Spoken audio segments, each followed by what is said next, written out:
As far as horror villains go, this silent psycho is quite the personality, and with the recent release of Terrifier 3, we've seen more of the demented Art the Clown and his gore opera. This movie explores what is quite possibly his sickest entry, and after the age of Freddy, Jason, and Michael Myers, we finally have someone who's done justice to the slasher genre. But a lot of Art the Clown still remains a mystery. What drives him to go on a murderous spree, and what exactly is his nature of existence? Even the anatomical details of this torture machine remain unknown, and in this video, we seek the answers that have long been eluding fans for all this time. Before we go into our explanation, we have a very small request. If you like our content, please support us by subscribing to our channel. This is a small click for you, but for us it means a lot. Thank you. Let's begin. Who is Art the Clown and what makes him such a terrifying antagonist? The main antagonist of the Terrifier franchise actually existed way before the first film of the series, and this incredible creation of director Damien Leone has fascinated fans because of his unique qualities. In a nutshell, Art is a demonic killer clown who has certain mime-like qualities, and he appears on Halloween nights to head out on a murderous rampage. He was first seen in the short film titled The Ninth Circle, and his popularity among fans ensured that Art got an extended run in the horror series. In the Terrifier series, he's largely shown as the arch-enemy of Sienna Shaw and Victor Hayes, although things have changed considerably in Terrifier 3 with regard to Victoria. What is the backstory of Art the Clown? No matter how deadly a horror villain is, the backstory is always quite tragic and intriguing. While some like Jason Voorhees were innocent victims, others like Michael Myers and Freddy Krueger were evil from the beginning. And unfortunately, we don't get a lot of information about Art the Clown in this regard. The mute clown with a penchant for morbid violence has an unsettling vibe without a proper backstory, which paves the way for some interesting fan theories. One of the promising theories suggests that Art the Clown became a doctor because of his obsession with death. He was more interested to find out how much torture a human body could endure, and he experimented on various ways to end life. His keen interest in the human anatomy further substantiates these claims. The way he kills them and the weapons he uses are a strong indicator of what happens. He's quite an expert with a scalpel, which proves his comfort zone when it comes to medical tools, and a past life where he practiced medicine could make him quite a unique horror villain. He may have been killed after his twisted practices were discovered, and who better than such a corrupt soul for the demonic forces to take over? Who is the little pale girl, and how is she related to Art the Clown? One of the mysterious entities that we encountered in the Terrifier franchise is the little pale girl, and more about her is revealed in Terrifier 2, following her rather disgusting introduction. She's a ghostly figure that can only be seen by a select few. There are even moments when you're led to believe that she is the one going after Jonathan and Sienna, and not Art the Clown. She almost leads him to them, and she's the supernatural entity that brought Art back from the dead. When Sienna and John go through their father's sketchbook, they come across certain newspaper articles that talk about a little girl who was killed on circus grounds. It's quite likely the same circus ground that's later shown in the movie, where Art the Clown still resides. The news report further details the tragedy on Halloween night, where the little girl was killed after a celebration gone wrong. The 10-year-old girl was Emily Crane, and she went missing during the celebrations. Later, her mangled body was found in a makeup trailer outside the grounds. She was the daughter of 2 circus performers, and she came from a family of notable circus performers and mimes. We've reason to believe that this was Art the Clown's first victim, and for this reason, he keeps seeing her. It could also be a possibility that Art the Clown was her father, or somehow related to her, which would, however, put the whole doctor theory to rest. However, the identity of the pale girl's mother is more certain, and it is the cat lady we see in Terrifier. She probably went insane after the death of her daughter. Also, it doesn't seem like the ghostly apparition of the pale girl is actually the ghost of Emily Crane. Instead, it's much more likely that it's some demonic entity who has taken over, and it influences Art the Clown in the Terrifier universe. Some fan theories even suggest there's some kind of a demonic virus that has infected Art the Clown and turned him into the otherworldly entity. A similar virus has also affected Victoria, whom you have seen go from a regular human to a bloodthirsty killer. The fact that Victoria's eyes glow yellow just like the pale girl also adds to this theory. However, going by this theory and the circumstances that follow, it's not far-fetched to remark that the little pale girl is actually the main antagonist, and Art the Clown is simply a pawn that she uses.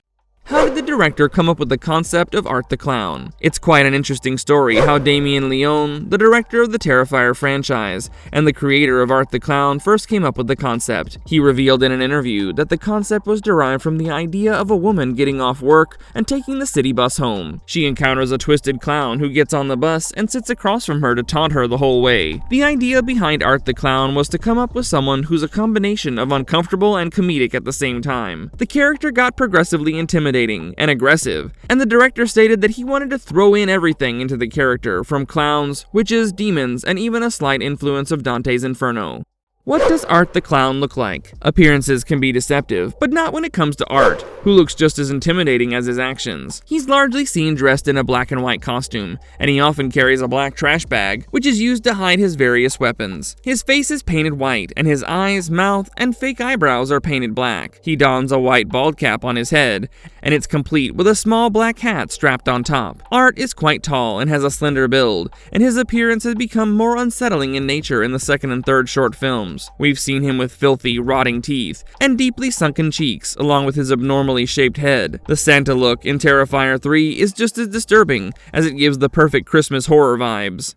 What is the crucial mythology about Art the Clown revealed in Terrifier 3? We get a bit of mythological input about Art the Clown and his whereabouts in Terrifier 3, and the most important part of it is his relationship with Sienna, his arch-nemesis. It's revealed that Art the Clown, who's essentially a demon, requires a vessel who can function as a bridge between worlds. In order to balance out the evil reign, there must be a counterpart who's appointed by the forces of good, and it's Sienna in this case. You could almost consider this to be the angelic opposition to the devilish Art the Clown, and Sienna is the one who's responsible for stopping the demon from gaining too much power, which can bring doom for humanity. Of course, the story of Art the Clown doesn't end at Terrifier 3, and we expect a lot more out of his true identity to be revealed in the next entry of the franchise that has already been confirmed.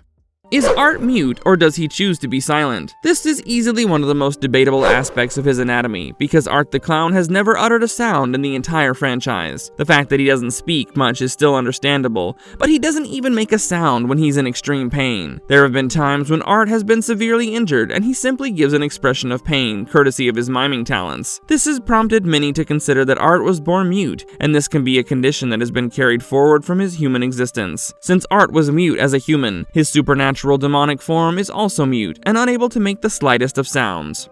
How physically powerful is Art? He might be a tall and thin fellow, but his physical strength belies his appearance. He's been shown to be extremely agile, which makes him a swift attacker, and there are times when his victims don't even get a chance to fight back. He can take a lot of damage, which is probably because of his supernatural abilities, and he can be quite effective, even when he's faced with multiple opponents. His endurance and agile nature, combined with his potential ability to teleport himself, makes his physical strength secondary. But don't be mistaken into thinking that Art is not a strong individual, purely on the basis of the lack of his physical power usage.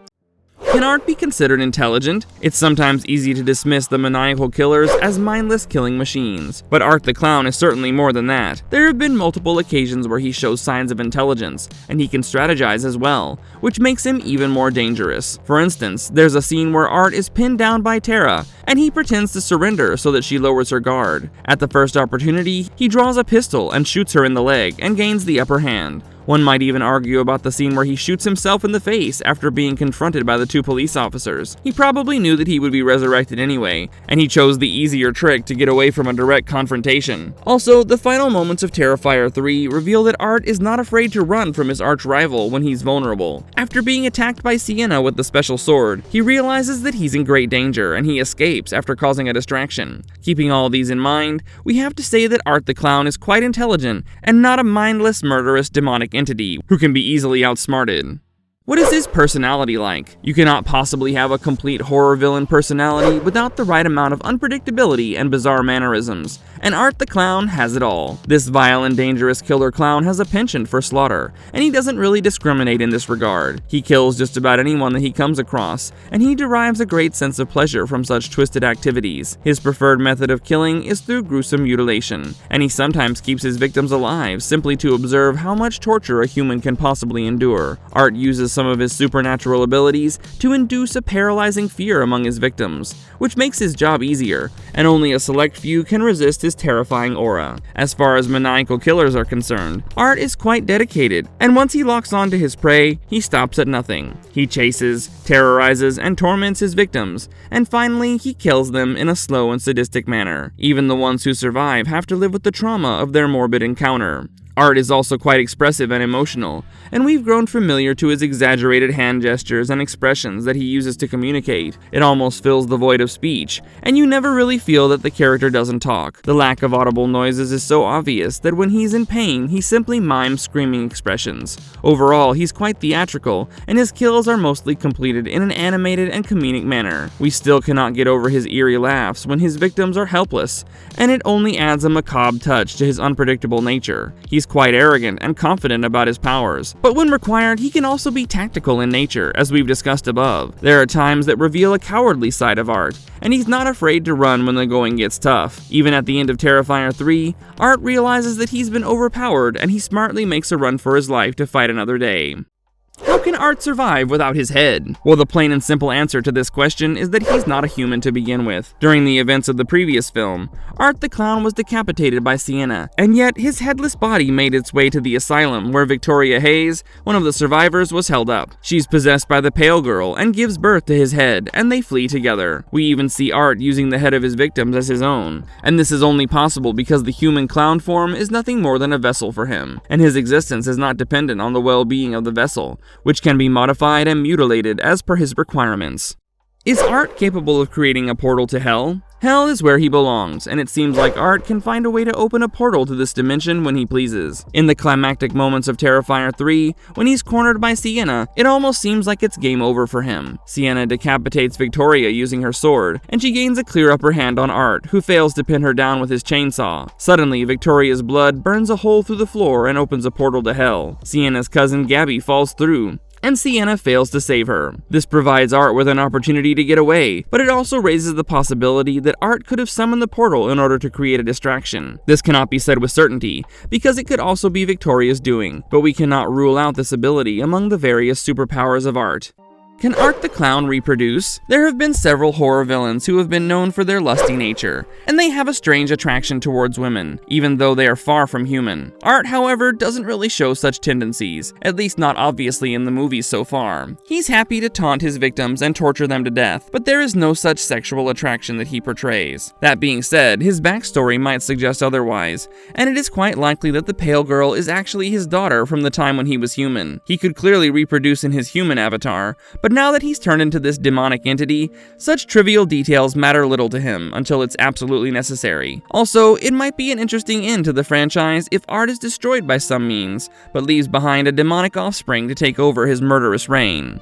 Is it possible to permanently kill Art? You're probably familiar with the saying, "What is dead may never die," and that just about answers this question. Art the Clown is simply a demonic entity using a human vessel to show up in his physical form. This means that there's no way for anyone to have killed him permanently. In the first film, it almost seemed like he could be killed, and the supernatural aspect was not really touched upon that much, but it all changed in the course of time. Initially, it seemed like Art the Clown could sustain damage, but none of the injuries that he sustained were really life-threatening unless you consider severe blood loss that can be fatal. At the end of Terrifier 3, his supernatural nature is confirmed, and it would require some kind of special and magical weapon, like the sword that was used to fatally injure him. Such a weapon could even destroy Art permanently, but he did find a way to get away to fight another day. Also, we aren't sure if destroying Art would only destroy the vessel or the demonic entity as a whole, because otherwise, he would just find another vessel to continue his carnage. It might also be the case that Art can be banished to his hellish dimension, and this would stop him from wreaking havoc among the humans. Marvelous verdict, an iconic horror villain in the making. You might be frowning at the "in the making" part, given how Art the Clown has already existed for over a decade. However, we believe that he is yet to make it into the leagues of Jason and Freddy Krueger. For starters, Art the Clown requires a more detailed backstory that adds to his character, and he also needs some more hits along the way to put his name into the cult status. His murderous reign is far from over, given how Terrifier 3 gives him a reprieve, and the next movie of the franchise, which might also be the last, has already been given the go-ahead. Keeping this in mind, Art can be a promising addition to the long list of iconic horror villains in the near future, and we would love nothing more because he has all the qualities that you might seek in the infamous antagonist of a long-running franchise. Do let us know in the comments below about your thoughts on Art the Clown, and also share your views on his possible origin story or his bizarre anatomical details. And if you liked our content, don't forget to leave a like and subscribe to us if you haven't already. Have a good one and be safe. Thanks everyone.